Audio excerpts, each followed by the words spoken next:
it's just an example. Purdue losing to Fresno State is okay. We still win the Big Ten West.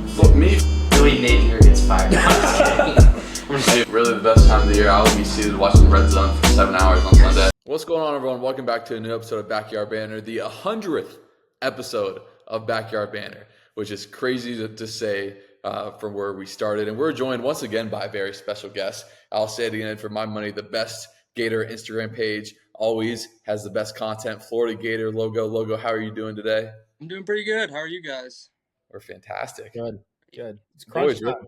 what do you think about number 100? It's kind of crazy. That's big time. It's been a long journey for sure. I was looking back on I was on our YouTube page today because I knew we were getting close, and so at work today I pulled up the YouTube page and I'm like, dang, like this is 100. And then you look back and our most viewed video is the one that must have been sent out to China, like the USC. Like that was the most random video to get 400 views. And like to think we went from like, I think we started on Riverside and then we went in person in like the Candor room at Benedictine. Yep. Like, dude, it's been a grind. It's been a long time. But anyway, we're here once again with FloridaGatorLogo. If you guys are new, please subscribe for number 100. We are 20 subscribers away from 400, which is a goal of ours, and we're 5,000 views away from 200,000 views on just our YouTube alone. So a lot of milestones coming up for Backyard Banter, but it would be a lot to like, subscribe, and send it to somebody. And again, we're here with FloridaGatorLogo. I really want to bring Logo on. We've been in contact through a lot of the season, thought about bringing him on mid-season. Now, Florida was a disaster for most of mid-season. And then after Florida had one of the biggest – I've never seen a turnaround like this since I've been watching college football, when boosters raised the buyout money to fire the coach. And not only does the coach stay, the recruiting class goes from in the 50s to 10 or 11, depending what site you look on. And then all of a sudden, Florida's probably going to be a top 20 team next year. So, Logo, we're just going to get right into it. What do you think was the main reason for the turnaround in Florida's season? The biggest, there's probably three things I could point to. The biggest one would definitely be the team not giving up. I think, we saw the Miami game and Texas A&M game, and it didn't look good. And, I went to the Miami game, was in person, and they looked flat. The stadium was flat. It was, and it would have been really easy for that team and some of the coaches, to just kind of give up, after that, kind of there in the middle of the season. And for whatever reason, they believe in Napier's system and what that staff is doing for them, and they just caught fire there. I think, obviously point to DJ Lagway coming in. I think he, gave. Oh, can you hear that? It's my dog. That's a little bit. It's all right. I think my wife's coming home, so he should shut up. But DJ Lagway, I think, is probably the second reason. Him on the defense, but DJ just kind of gave a spark to the team that we didn't see. I think they played hard for Mertz, and they like Mertz a lot, but we just saw a different edge to this team after Lagway came in. The explosive plays through the air, stiff arming guys off.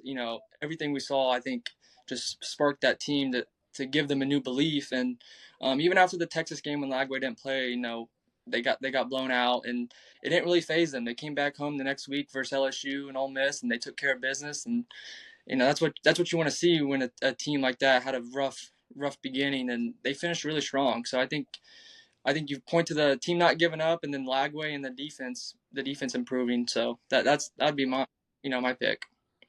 Yeah, I want to go to the defense real quick, specifically on the defensive line, where the first few games there was no pressure. No one could win, especially on the outside.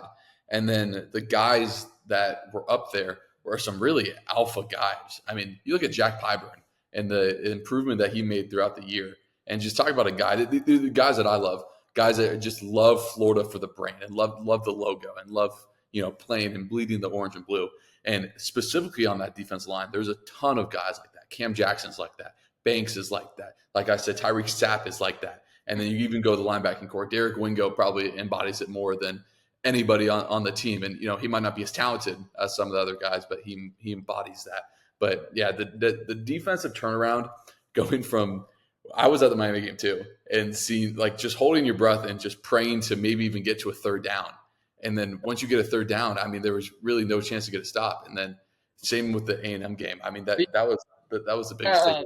Miami game. I mean, I noticed that Cam Ward was playing like 40%. Like, I mean, speed wise, he was Yeah, just casually back there doing what he wanted to do, and it was kind of something I've really never seen before. It was just kind of weird. Like, we were getting no pressure. You could, if we got a little bit, he would just jog on out to the left or right side and complete a pass or run for a first down, and whatever it was, like you said though, guys like Pyburn, Sapp, Gums, they all just something clicked in the middle of the season, and those guys really started to get pressure and get home. for sure. Yeah, I think it's like for me, I'm not going to sit here and say I'm a closet Gator fan. I mean, when the Gators win, as long as it doesn't affect my team, then I'm happy for Johnny, happy for you guys. I would say I like Florida more than like the Bucks and stuff like that, the other Johnny's teams. But we talked about it the first time we filmed. We've obviously talked about it throughout the whole season. Like, it's no surprise that Florida can win these games because of the talent roster. I mean, Johnny had talked about that all season. Like, it's one of the best in the country. And so it took some time, right? And who would have thought that it would have clicked at the gauntlet of your schedule? But that's the level that Florida can get to. And I think that if you're a Florida fan, and I know speaking with Johnny, you seem excited too. It's like Florida football is the staple, and it has to be better than it was in the first 6 weeks of the year. And the last, however many games, it's been phenomenal. And it's been back to the tradition of Florida. And I mean, I tell you what, the SEC is in trouble for next year because I'm not saying Florida's going to go out there and win the SEC, but it just adds into the caliber of teams that can win it. So that was just really glaring to me in these last few weeks, last few wins for Florida. Obviously, I wasn't super happy because I lost a friendly wager with Johnny, but it's all right. We bounced back. But speaking of that, my question is, personnel wise, what's one player that kind of just came out this season and totally surprised you? And then on the flip side, what's one player that was kind of a disappointment for the season? Probably George Gums was the most surprise to me. You could throw in Pyburn in there too, but Gums really, was a wide receiver / tight end at Northern Illinois, and when we took him out, I thought it was a walk-on spot, and it was a scholarship guy, and you could see his body in the pictures when he posted. Like, I mean, he's a freak athlete, you can see that, but I just didn't know what to expect, and he really, he got home a lot and caused a lot of pressure, and he's also forever a legend now for what he did against Florida State, planting the flag. But yeah, Gums definitely. Jack Pyburn is another guy. He had his first sack versus Florida State and a strip sack, and he's a guy that he does it for the logo. He loves Florida, and he cares a lot. Disappointment, probably Devin Moore. And it's not totally his fault because it's injuries. You just can't control those, but at some point, you got to be on the field, and every year now, I think even since high school, I don't think he's been healthy for a year since his junior year of high school. He's missed some time, and he's just a guy I thought would take off and potentially, get some like a second round grade, go to the NFL. I thought, injuries would have held him back from being a first round guy, but he had that talent, and just we didn't see it this season. And I hope he comes back, and I want him to stay healthy, and I want him to have a good year. Yeah, the if you look at the secondary specifically and the carnage, I mean that took place there. If you look at the starting secondary, I think only one of them started in the last game, Castell, and I could be mistaken, but I'm pretty sure unless Denson started in the opener, but him and Gates basically split time. And I mean, you could argue Gates was the better player just the way he came on, especially in the Georgia game and onward. But I mean, Jason Marshall was making himself a lot of money before he went down. And Devin Moore had back-to-back games with a pick, if I'm not mistaken. Yeah. And then I think he's he's long, rangy, he's athletic. I think and Tricrease Bridges was another one. He also made himself a lot of money. For some reason, he didn't play at first. Then he had the butt targeting against A&M, and all of a sudden he's at corner. He's a super physical corner. He's rangy. Really liked him. DJ Douglas was my biggest disappointment. He came in and he got a lot of time at first, but I mean, you could just tell. And when Napier said they needed to self scout, I thought he was the one that really needed to self scout. But he still made some huge plays. I mean, he had the fumble recovery against Ole Miss. Even as a backup role, he still played really well. But Tanner, I wanted to ask you, T. You've been high on DJ Lagway since before the season. So I have a two-part question for you, and then Logo, you can kind of piggyback off it. What did you see from Lagway this year and the way that it changed kind of Florida's season? And then what do you think, Florida's ceiling can be with him next year? Yeah, so what I thought DJ Lagway was better at from the jump than Graham Mertz was just like his athleticism. Sure, Graham Mertz can sit in there in the pocket and make nice throws and whatever, but with Florida's offensive line this year, you knew you needed a quarterback that was going to be able to move around, improvise, make plays, extend plays, and just kind of be special. And DJ Lagway, that's what he is. That's what he's been his whole career, coming out of high school and into Florida this year as a freshman. I mean, he's the best recruit in the country for a reason, because he could play and he can make plays with his feet, with his arm. And I just thought that Florida's offensive line being a little bit down this year, Lagway was a better option to be able to extend plays. And then, I mean, he wasn't even that bad as a passer this year. Like, he showed an ability to be able to throw the football pretty consistently, and he can throw a nice deep ball. He reminds me a lot of Anthony Richardson. Honestly, I think DJ Lagway as a freshman looked very similar to Anthony Richardson as a junior. I know that kind of seems crazy to say, but like, that's how highly I think of DJ Lagway. And I think Florida can make the playoff next year with DJ Lagway. I think that should be their expectation with a healthy DJ Lagway, is to make the college football playoff.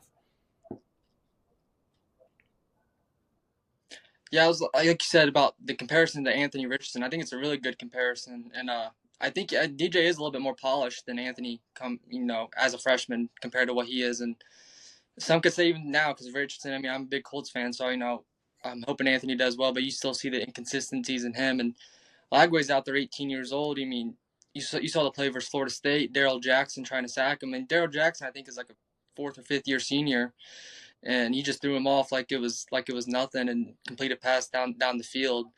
And I think that's what, like you said, we're missing. Mertz can do a lot of good things, but he's not doing that. And those are the plays that spark the offense, spark the defense, spark special teams. To get the team going and give confidence to everyone. So, I agree with your take big time there.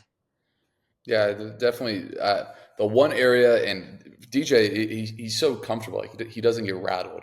But the one area where it's not even like he needs to improve, it's where he's going to improve because he's that kind of talent, is the intermediate passing.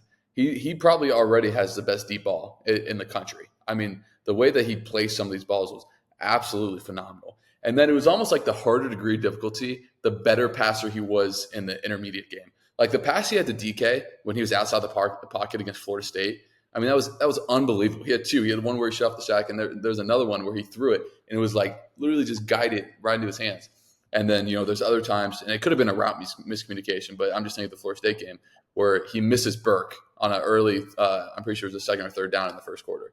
And, it was behind him a little bit, but, I mean, we're talking about a kid that was 18 years old and instilled just a belief that I haven't seen in this program since Will Greer was the quarterback and we beat Ole Miss, and that was even short-lived. I mean, this is what Tebow was to an extent. And, Tebow's probably a little bit bigger name because, it was Tebow in 2006. But because of DJ Lagway and the improvements that he made, one of the benefits of that has been recruiting. So, I want to ask you, like, outside of I'm going to make this a little bit difficult for you. Outside of, DJ Lagway and outside of the vote of confidence for Napier, which is obviously huge, we've heard recruits talk about that. What has been, another reason for the recruiting uptick for Florida? I mean, they went on a legendary run from, were they 51st to 10th? I mean, you just don't see stuff like that. They were 51st, I think, on November 10th, and they got a commitment from a punter, and it just went up from there. But yeah, I think other than the vote of confidence and DJ Lagway, because those are the two main. Obviously, I think it's just the play on the field from like the defense, even like the special teams improving the offense. You've seen like Elijah Badger, a transfer, come in, DK, freshman Jaden Ball. I think it's just the players, some of these individual players that excite these recruits. Hilton Stubbs was a guy who just wanted to see it on the field. He just grew up a Gator fan. He's from Jacksonville. And he just wanted to see it from the defense. And, you can't blame him. The last 2 years, we saw what we saw. The first month or two, we saw not great defense. And when they start flying around, making plays, intercepting balls and making sacks, that turned him. And I think you can point to Ty Jackson too, who committed to USC and going out the West Coast. It's like, okay, maybe Florida was third or fourth or second in my recruitment, but this defense has improved. You got the offense looking better. Napier is going to be back. It's okay. Let's go be a Florida Gator. I think the defense has a lot to do with it too. That's where I'm going with that question, because I'm still shocked how good that defense improved throughout the season. It's unbelievable. Yeah. And James, I wanted to ask you this. As an outsider, you, I mean, we're all around the same age, but you weren't really watching college football when Florida, was at its peak.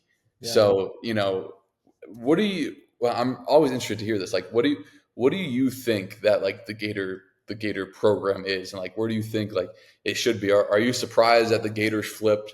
What was it, 12 guys in the last month, 11, 12 guys, whatever it was? Or, is it something like, oh, you see someone flip to Florida, it's like, oh, like, they should be doing that. Yeah, I don't know, kind of like both. I don't know, because it's like one of those teams in the country where you're like, it's like a name brand, right? When you're like, oh, the number 2 quarterback in the country, he's going to Florida, or he's going to Michigan, or he's going to Ohio State, right? It's not like Florida's like, and I'm just saying Purdue. I'm just bringing them up, not just the first team that comes to mind, but it's like, if Purdue somehow gets a top 5 recruit at any position, then it's like, whoa, like that's crazy. But Florida has just established itself, and maybe one day, right, Tanner? Like one day it'll happen. But anyway, like I definitely didn't watch a ton of college football like as a kid. Like it was on TV, but didn't pay close attention to it. But then like Tim Tebow, man. I mean, I was hitting the Tebow, of course, when I was playing recess football. So it's like the name, right? And I think that's one thing that like Johnny and I have always agreed on. Like the name for some of the universities, and Notre Dame's in that list for football, is like it's like a shrine, kind of like you respect the teams that have been there, and like you're never surprised when DJ Lagway commits to Florida, right? Like stuff like that. Like we all knew Lagway was going to be special. So I would say it's like no surprise when a great kid commits to Florida. You're like, yeah, because of their track record. Yeah, because it's Florida. Like Johnny obviously follows it more than I do, but Johnny tells us all the time, the stuff that Florida does for their athletes and the athletic program and the NIL money. It's like, yeah, that's why they can compete, and that's why they should compete. And so, yeah, it's no surprise for me. I mean, it's pretty incredible how you can flip in 3 weeks from a top 50 to a top 15. So I guess I didn't even know that. So shout out to Florida. But I mean, again, those recruits are inspired when you go beat LSU, when you go beat Ole Miss, and you're like, okay, I want to play for this team next year. So it's exciting for you guys for sure. So Yeah, for sure. Look, I want to ask you a few more Gator questions, and then we'll get to our conference championship picks, because that is happening tomorrow, some today. It's crazy that Boise could be a top 3 seed if Clemson wins the ACC. We don't even got to get into that. That can be Yeah. a whole. we can cry if we want. We can all 4 of us can cry on this podcast. And anyway, but look, this is a 2-part question. The first one can be a shorter answer. What recruit are you most excited about? I'll say outside of Vernell Brown, because he's the 5-star, and I think he'll play right away. Outside of Vernell Brown, what recruit should Gator fans? A lot of Gator fans going to watch this. Are you going to be most excited about? And then 2, if you had to name, I'll say 2 needs for Florida in the portal. What would you say are the 2 biggest needs in the portal? I'll go answer the portal question first. 2 biggest needs to me are probably a wide receiver, and then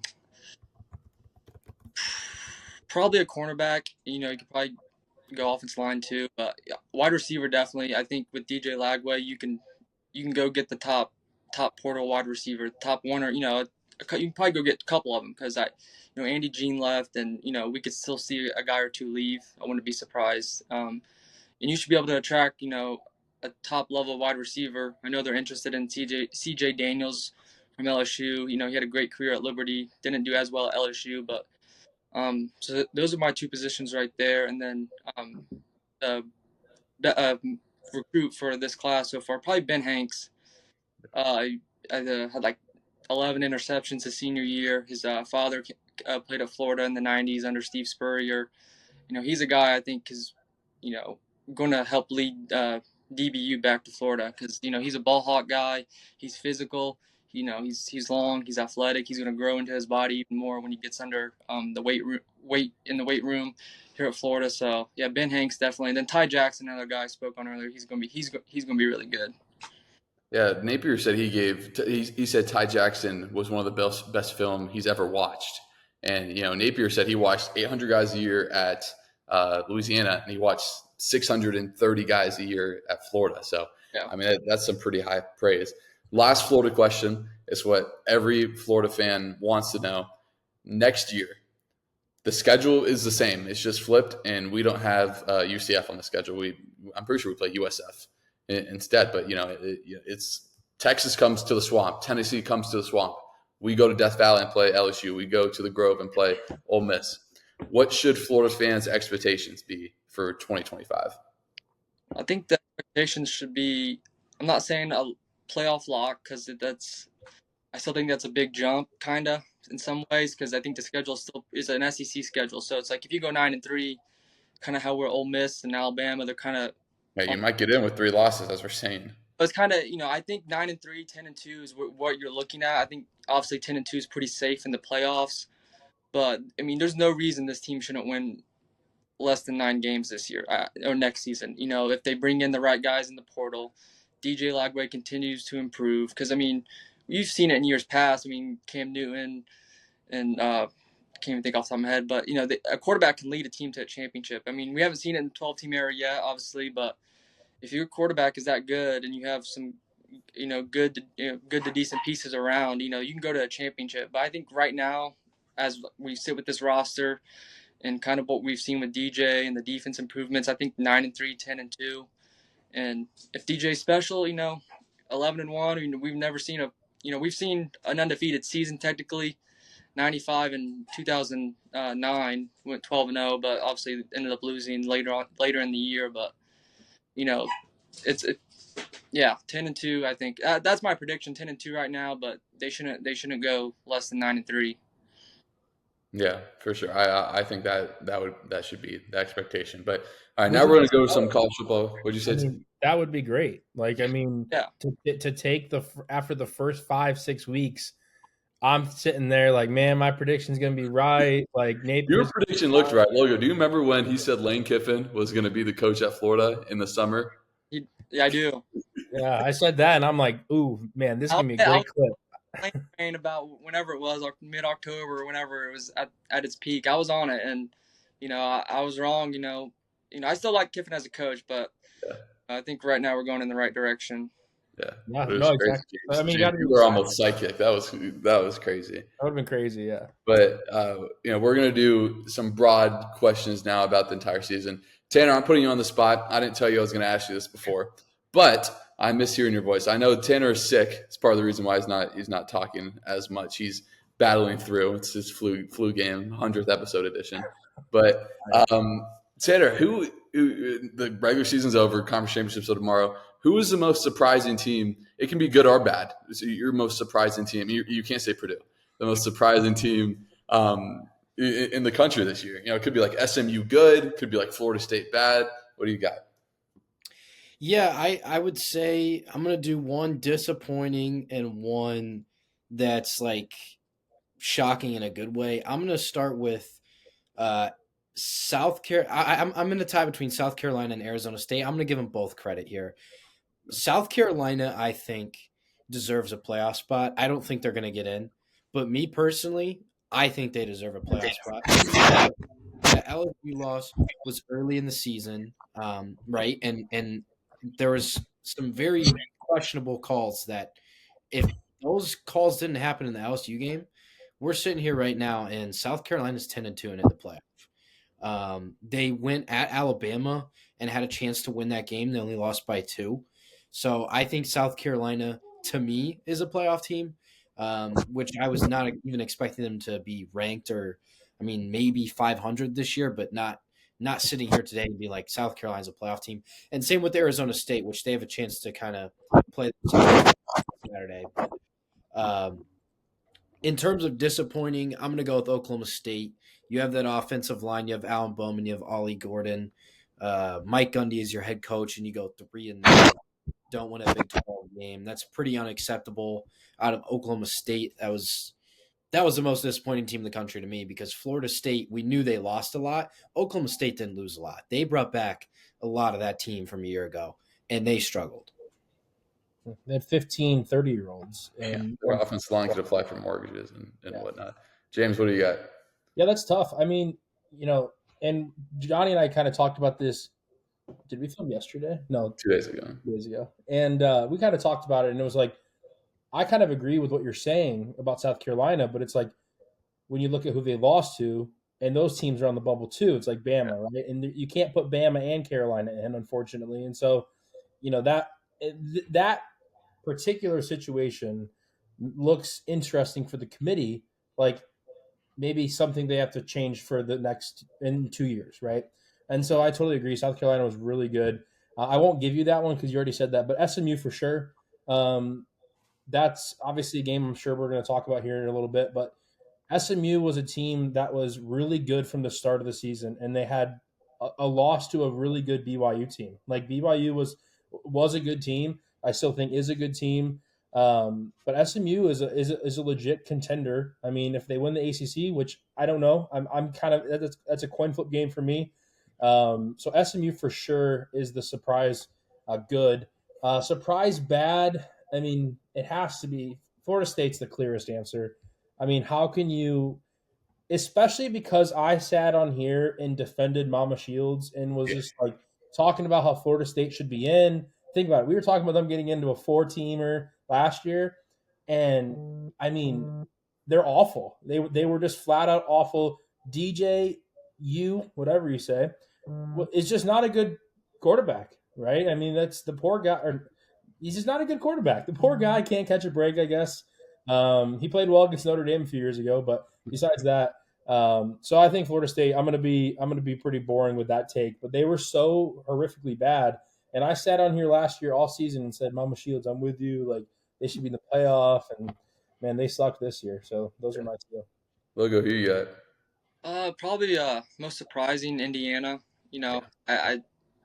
I think Signetti was a good hire, but maybe I expected maybe if at their best like 6 wins or something like that, which would have been good for Indiana. You know their history. And That hurts Tanner. Tanner's crying inside. What was that, 66-0 T? Also, I'm saying even like I know Purdue's bad, I get it, but like the fact they just went out and just dominated them like that, they did that all season. Besides to Michigan and Ohio State, they beat Michigan, but I mean they went out and I think Signetti was talking the other day. It was like average like 30, 33, they won by 33 points or something a game against P4 competition. It's like, yeah, they didn't play a great schedule, but they just dominated teams. And I think for Indiana, that's a huge step in their program. Now I'm interested to see what they do next season because will we see a Florida State drop off? Like, I don't know how many guys they lose. I'm sure it's going to be a few because I'm sure they brought in a lot of veteran guys last year. I don't know. I don't know too much about the recruiting class, but again, I don't expect freshmen to come in and do it for them. But I'm interested to see what they are next season, big time. And then most disappointing, probably Arizona. I had them. I thought they were going to be pretty good. I thought they were going to be an Arizona State spot. I kind of flip flop that. I thought Fajita was going to be really good, and I thought their offense was going to be one of the top in the nation, and they just never got it clicking. I think they had the week 2 loss to Kansas State. And after that, it just kind of fell apart, I felt like. Yeah, for sure. And my most surprising team was Arizona State. I mean, their coach went on a press conference and said, we need kickers. Anyone. If you can kick at Arizona State, they almost need College Game Day to come down there just to hold a freaking kicking competition. I mean, now they're favored to make the playoff. I mean, that's quite the turnaround. My most disappointing is a little bit different and not in the aspect of, wow, this team won 2 or 3 games. My most disappointing team is Ole Miss. Because they went out and they spent the most money in the portal, hopefully what Florida does this year. And I think that Ole Miss is the second best team in the SEC. And I personally think they should be in the playoff over Alabama. I think that Florida was really fortunate to beat Ole Miss. mostly because I blame Lane Kiffin. What were they 0 for 4 in the red zone? And one of them was a chip shot, missed field goal. But the running the big guy wasn't working again. And Florida, has got some guys that can match that up front. So Ole Miss to me, because I thought Ole Miss could have won, and I still think they could win a national championship this year. And just unfortunate, the Kentucky loss is completely inexcusable. Yeah. But I mean, you go to LSU, you never trail. I mean, you never see that. You never trail. And then, again, you go 0 for 4 in the red zone against Florida. And, I think those 2 weeks against LSU and Ole Miss, Florida could beat any team in the country in the swamp. So, mine's a little bit different, but, still in the same aspect of I still think Ole Miss is good enough to win a national championship. And now, they're going to be playing in the Outback Bowl or whatever it's called now. Good bowl. That's a good bowl. It's a great bowl. Right in the backyard, baby, right in Tampa. I will say one more thing, and I'm not saying this, Tanner, to single you out. I'm really not, okay? I saw it on social media, and you didn't film with us a few days ago, and I'm sure you've seen it. But I saw something, and don't quote me on it. But I think if Purdue started with a 34-0 lead to start the game, they'd be 6-6, and that's incredible. I mean, that's great stat. That's incredible. So, but I tell you this, Tanner, you literally can't do worse next year. So I'm really excited for the Boilermakers next year. So go get yourself a nice head coach. Yeah, they haven't announced the head coach yet, the hiring, but I know who it is. I've known who it is since Sunday. Chuck Martin. Pretty excited. Break some news. Come on. Chuck Martin is going to be the next head coach of Purdue football. It sounds like, at least that's what my sources are saying. He's at Miami, Ohio. Tune into the MAC championship game this weekend. I don't know. See the next guy. But he recruits the portal really well. And Purdue needs a total program reset because they only have 8 high school commits. They had a lot of guys decommit clearly after this season. And a lot of their team is in the portal right now. So they need like a total program reset. And Chuck Martin recruits the portal really well, which is why I think this is the right hire. You're basically just going to have a whole new program next year, which honestly is not a bad thing after a 1-11 season. What an episode. Breaking news. Yeah, I'll go left guard for the Purdue Boilermakers. Yeah. I mean, you guys need someone. I think I have another year. I got another year eligibility. You're going to throw you in there at left guard, James? Yeah, maybe center. I'm a little undersized. Purdue missed 5 field goals this year that were less than 25 yards. Okay, Tanner plays kicker too. I mean, you got film on field goals. You can send them. Sure. I have legitimate film. Nighttime games too. I mean, there you go. All right, let's do some conference championship picks. We'll speed through all these. We're just going to do the Power Four. We'll start in the ACC. So, Tanner, who's going to win, and a brief reason of why? SMU is going to win because Dabo Swinney refuses to hit the transfer portal. There you go. James, who you got? Okay, I'm going SMU because of Brashard Smith. I think it's a game between 2 teams that play pretty polar opposite games. I think Clemson's got a chance to kind of air it out, and SMU just might kill Clemson on the run game. So, go Mustangs. Let's go. Logo, who you got? I got SMU too. I kind of went back and forth on this, but I think SMU. I think they're having a shot to get to the playoff. I think they're going to play their butts off, and their rush defense is really good. I think they're going to slow down Maffa, and I think that Kevin Jennings is really good too. I think he's only gotten better each week, and I think they're going to secure a spot in the playoff. I'm gonna be the outlier here. I'm gonna pick Clemson. Fine. Yeah. They've been here, and even though the 2 games they've played against teams, or 3 games they've played against teams that are somewhat relevant, they've gotten just nothing offensively.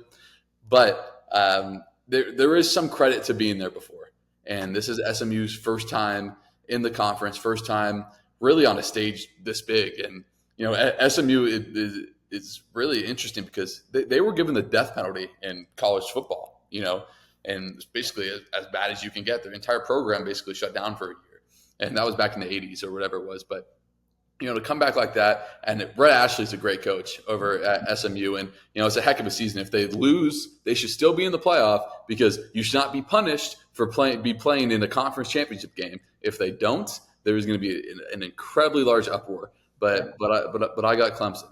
But Tanner, let's go with the Big 12. Arizona State, Iowa State.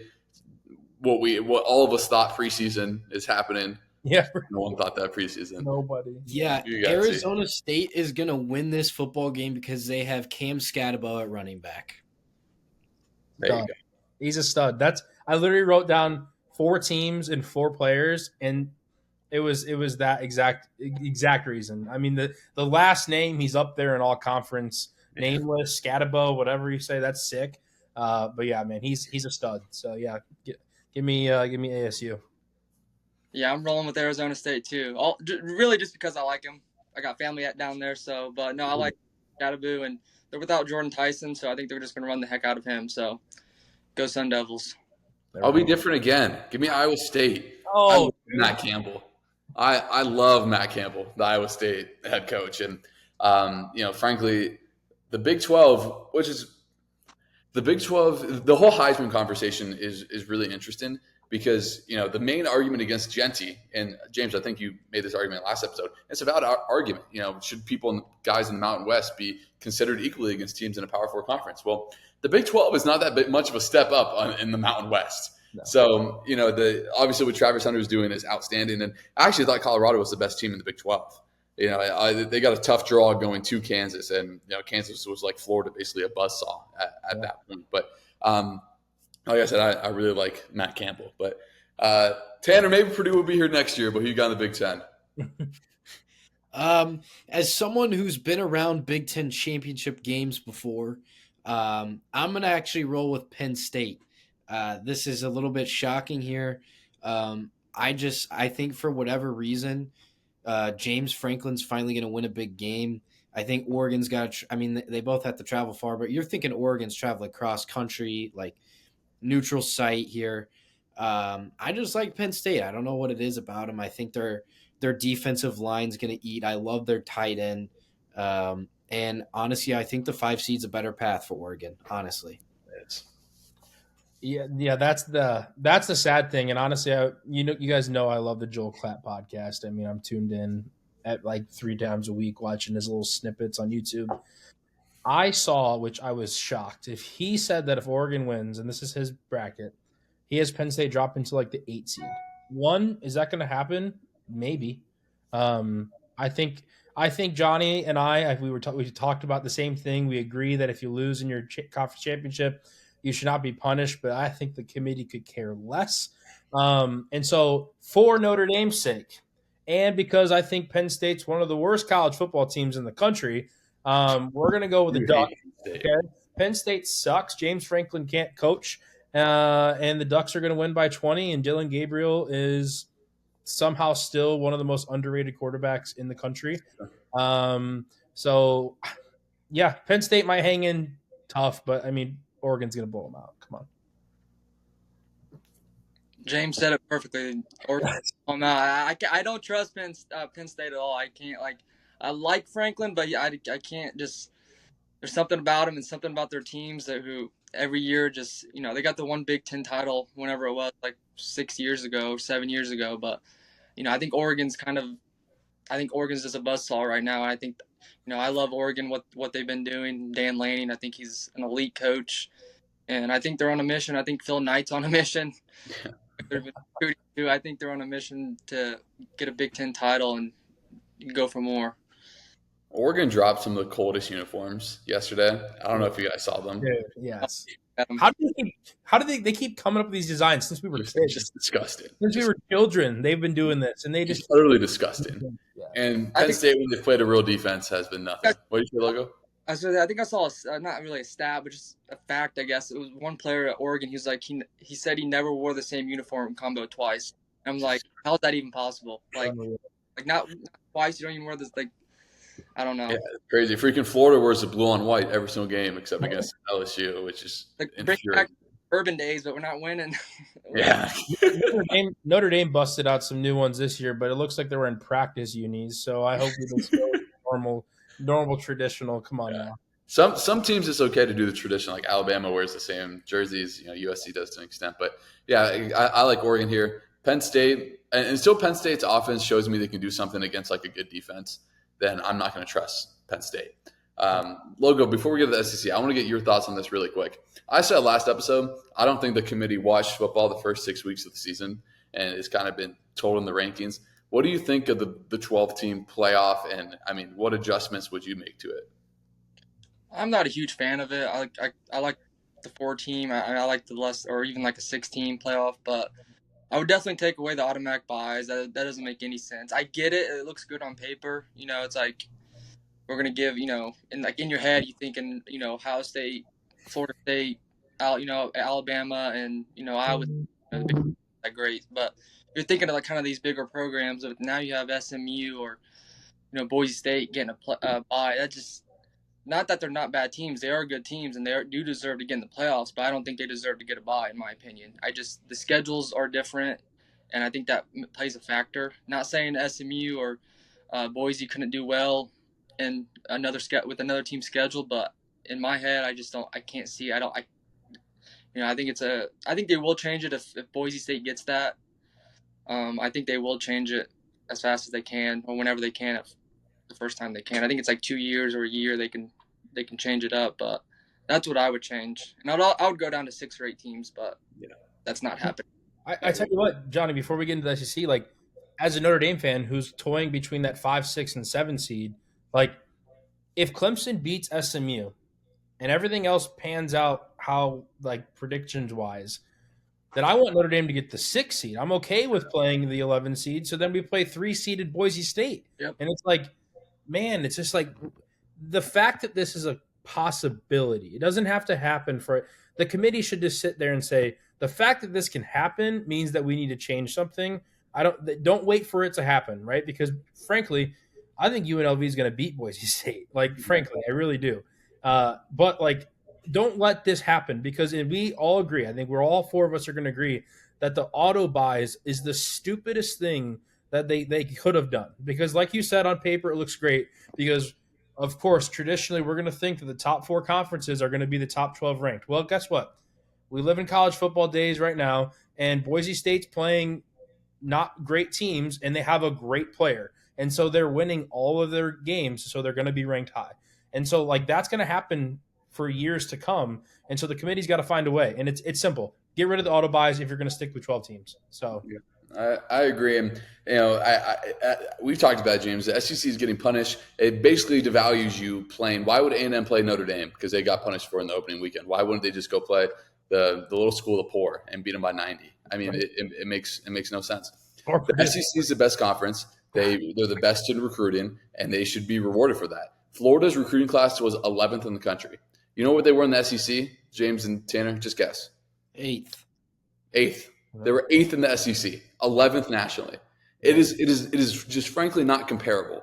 No. Okay, is Ohio State up that level? Yes. Is Oregon up that level? Yes. No, there's no other team in the country that is doing the SEC is doing. And it is different going on the road to Neyland Stadium, to Bryant-Denny Stadium, to the Swamp, to Sanford Stadium than it is going to everywhere except, honestly, for like Notre Dame, Michigan Stadium, and the Shoe, and Penn State's up there too. There's really not a comparison. But anyway, again, we could have a whole episode about the playoff alone. But let's talk about how Texas is going to beat Georgia this time. Tanner, who you got? Yeah. Texas is going to beat Georgia because I don't like Carson Beck and he sucks. Okay, let's talk football. He turns the ball over way too much. I think Texas is a great defense. Texas is a national championship caliber defense. I think Georgia's going to turn the ball over at least once or twice, and I think Texas is going to win this game. Quintravion is a stud. A great name too. I mean, I don't even know if I'm saying it right, but great name. But yeah, I think Texas wins here. We got smoked in the comments when I said that Georgia's defense isn't very good. And when I said that, they went out and played their best football game for the entire 60 minutes. And so I hope I'm not saying this and then they're going to go out there and ball. But I think Texas is the better team here. I'm a little concerned with this game because I think both teams just played a not great football game the week prior. Obviously, Georgia plays Georgia Tech to 8 overtimes. Texas beats a good A&M team. But I don't know. I think the key here is Texas's defense just stopping Carson Beck and winning that turnover battle, and I think they will. And I think Texas wins this game by 10 plus actually. So I'm going with Georgia. Georgia was my pick at the beginning of the year, and I'm sticking to it. I think Kirby Smart's a really good coach. And yeah, Beck hasn't been as great, but also I point to Quinn Ewers. Like, how is Quinn Ewers going to perform in this game? It's his first SEC championship game. Going down to Atlanta, that's a big stage. It's the biggest stage in college football besides the national championship, in my opinion. And how's Texas going to respond? I think there are too many times. Kirby Smart's been there too many times, even with Alabama, and I think Georgia gets it done. I'm kind of thinking in similar fashion to the first time they beat them too. Yeah, Carson Beck's actually been playing a lot better ball recently. The turnovers have been there, but not really recently. I saw a stat the other day. When they played in Texas, the Georgia scoring drives all came on, or four of them all came on Texas side of the 50. Two of them were in the started not where it ended. They started on Texas side of the 50. Two of them started in the red zone already inside Texas 20-yard line. Might have been 25-yard line. Yep. I think Texas is peaking at the right time right now. And they have that benefit because they played the softest SEC schedule I've ever seen. I mean, this was worse than some of the Florida and Georgia SEC East schedules from the mid 2010s. With that being said, I like Texas here. They have the best defense in the country. They don't have a weakness. I think Arch Manning is going to play a lot in this game. If you're Steve Sarkisian, who might be the best offensive mind in college football right now, you see what Haynes King did to Georgia last week. Why wouldn't you go run Arch Manning 10 times? No kidding. Why not, right? Someone commented in our TikToks, I don't know if you guys saw that the SEC is only good because Texas is in it. Yeah, and I've never seen a more blatantly wrong comment than that. The level of caliber the SEC was at was like this last year. It hasn't changed. It's just outrageous. But it got better. They made it from number one to maybe the best conference we've seen. But yeah, I like Texas here. Quinn Ewers is not 100%, so I'm really interested to see what happens. He's got to take care of the ball. Texas ran the ball a bunch against A&M. I'd expect him to do the same. And then ETN is questionable for Georgia, and I think he plays a huge role into this. But There you go. Take it to the bank. I guess we all pick different people. But anyways, take it to the bank, 100% right, or your money back from us. Logo, we thank you again for coming on. Just a lot of fun, a lot of really good insight, and hopefully next time we talk, there's more momentum for the Gators. Yep, absolutely. Big month coming up for the Gators and on the trail. So we'll see how it goes, and hopefully I can get back on soon and talk about it. For sure. We'll have you on. One more question. Quick question. Who's winning the Natty? Simple. Oh, there we go. We've got to say that. Who's winning the Natty? Oregon. Okay. Oregon. And Lanning, baby. I love it. All right. I respect. There you go. I respect. We'll definitely have you on again. And again, if you guys made it to the end, guys, I got into on some comments the other day on Instagram with Florida fans. This was I could send you, Johnny. I could send you the messages because we went back and forth like hours on this. Yeah. Since 2009, who's the better program, Oregon or Florida? Just better program, just overall, counting the 2009 season. Yeah, from 2009 to 2024 season, who's the better overall program? You think Oregon made the national championship in 2011 against Auburn, then they made it against Ohio State in 2014. Mariota won a Heisman during that time. Yeah. They've won about 25 more 30 games in Florida, but the schedule is a little different. But I'm just overall just Oregon or Florida, who's been because that was the question with the Dallas. I don't want to keep this going on too long, but Dallas Wilson. Good question. He grew up an Oregon fan. Yeah. When Florida won their last championship, he was 1 year old. He's never seen Florida be a dominant program. He's seen Oregon games. He's seen them be in the national championship, have cool uniforms. I know the old people hate that, but that does matter to some kids. Yeah. Oh yeah. It does. It matters to me. I think that's a fantastic question. I would lean Oregon with my Florida bias. That's why I'm Oregon too. I lean too, and that's what I said. Florida fans has to be Oregon. Yeah. I don't think it's a question, honestly. But for some of these, they just got so mad and upset that because all I said was Florida should have won some more games over the last few years, and maybe Dallas Wilson wouldn't have grown up an Oregon fan. And But with that being said, I think the 2012 Florida team is better than any Oregon team that they've had in the past 16 years. That you could argue that. Florida went 12-1 and lost to Louisville in the Sugar Bowl. I think Florida would have competed for a national championship if Will Greer didn't get suspended for taking Advil or whatever he did.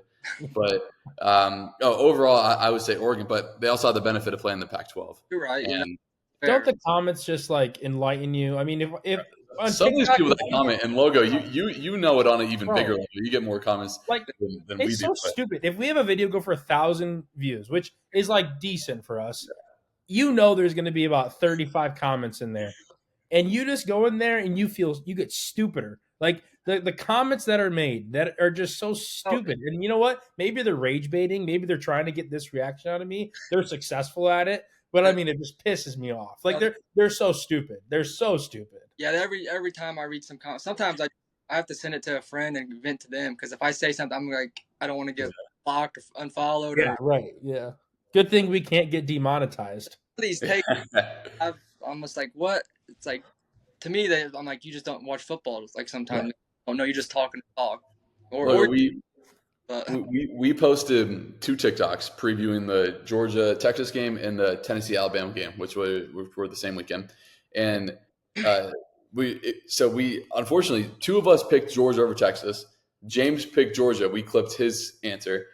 Them 2 picked Tennessee over Alabama. I picked Alabama. We used my answer. Yeah. I think we had like 230 comments on the Tennessee-Alabama one, and it's the same amount and like 120 on the Georgia Georgia-Texas one. Yeah, and it's all old white people with pictures like this. Yeah. Bots, they're bots, but yeah, it's just hilarious some of the things that they say. But anyway, Logo, we will definitely have you on again. Hopefully, maybe around spring practice time when college football comes back up. Again, follow FloridaGatorLogo on Instagram. He's the best out there.